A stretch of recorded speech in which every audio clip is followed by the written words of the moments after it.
காலத்தில் தென்னந்தட்டிகளுக்கு திடீர் மவுசு. நெல்லை மாவட்டம் கூடன்குளம் அருகே தென்னை ஓலைகளை முடைந்து நாளொன்றுக்கு ரூபாய் 150 வரை சம்பாதிக்கும் பெண்கள்.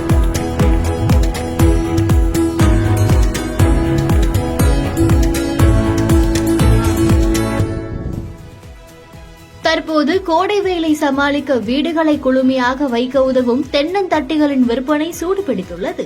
நெல்லை மாவட்டம் கூடன்குளம் அருகே தில்லைவனந்தோப்பு பகுதியில் உள்ள தென்னந்தட்டிகளுக்கு நல்ல வரவேற்பு கிடைத்துள்ளது.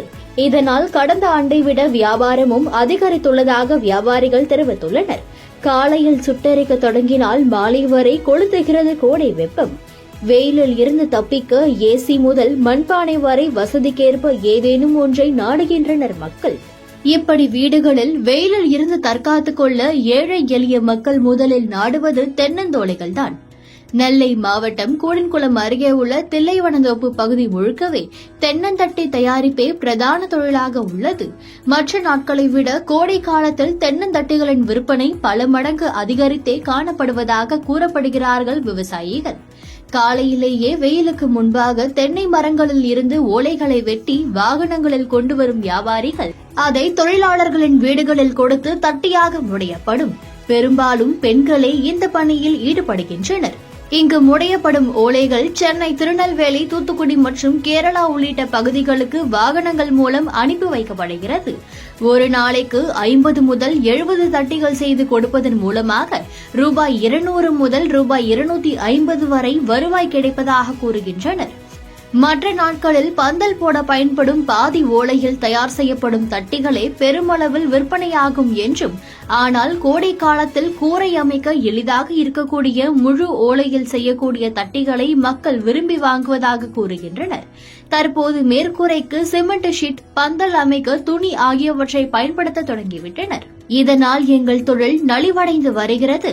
1.5 அடி அகலமும் 7 அடி நீளமும் கொண்ட 25 தென்னந்தட்டிகள் கொண்ட ஒரு கட்டு மழை காலங்களில் 100க்கு விற்பனை செய்யப்படுகிறது. கோடை காலத்தில் ரூபாய் 150க்கு விற்பனையாகிறது. இத்தொழிலை மேலும் வளருவதற்கு அரசு எங்களுக்கு மானியம் வழங்க வேண்டும். மழை காலங்களில் தென்னந்தட்டியை பின்னுவதற்கு போதிய இடவசதி இல்லாமல் இருப்பதால் ஆங்காங்கே சிறிய வகை கொட்டைகளை அமைத்து தர அரசு உதவ வேண்டும் என தொழிலாளர்கள் கோரிக்கை விடுத்துள்ளனர். இதுகுறித்து அவர்கள் பேசும்போது தங்களது கிராமத்தில் சுமார் 150க்கும் மேற்பட்ட குடும்பத்தினர் தென்னை ஓலைகளை பின்னும் பணியில் ஈடுபட்டு வருவதாக கூறினர். மேலும் எங்களது கடற்கரை கிராமங்கள் என்பதால் கடற்கரை ஓர தண்ணீரில் ஓலைகளை நனைத்து பின்பு ஓலைகளை பிணைந்து இங்கிருந்து சென்னை, மதுரை, கேரளா உள்ளிட்ட பகுதிகளுக்கு வாகனம் மூலம் அனுப்பி வைக்கின்றோம். தற்போது கோடை காலம் என்பதால் தென்னை ஓலை விற்பனையும் அதிகரித்துள்ளது என்று நெகிழ்ச்சியுடன் கூறியுள்ளனர். அது மட்டும் இல்லாமல் மழை காலங்களில் ஓலை பின்னுவதற்கான வேலை பாதிப்படைவதாகவும், அரசு எங்களது கிராமத்தில் ஓலை பின்னுவதற்கு சமுதாய நலக்கூடம் ஒன்று கட்டித்தர வேண்டும் எனவும் கோரிக்கை விடுத்துள்ளனர். எங்க ஊர்ல ஒரு 150 குடும்பமும் இந்த ஓலை வச்சுதான் நாங்க பழப்பு நடத்திக்கிட்டு இருக்கோம். இந்த ஊர்ல எங்களுக்கு இங்க இந்த கடற்கரை தண்ணியை வச்சுதான், இதுலதான் வச்சுதான் தொழில். இங்க தான் நம்ம இந்த தண்ணியில தான் நாங்க நனைய வச்சு கொண்டு வந்து தோப்பக்காட்டுல இருந்து ஓலை எடுத்துக்கிட்டு வந்து நாங்க இதுல தான் நனைய வச்சு பின்னிக்கிட்டு இருக்கோம்.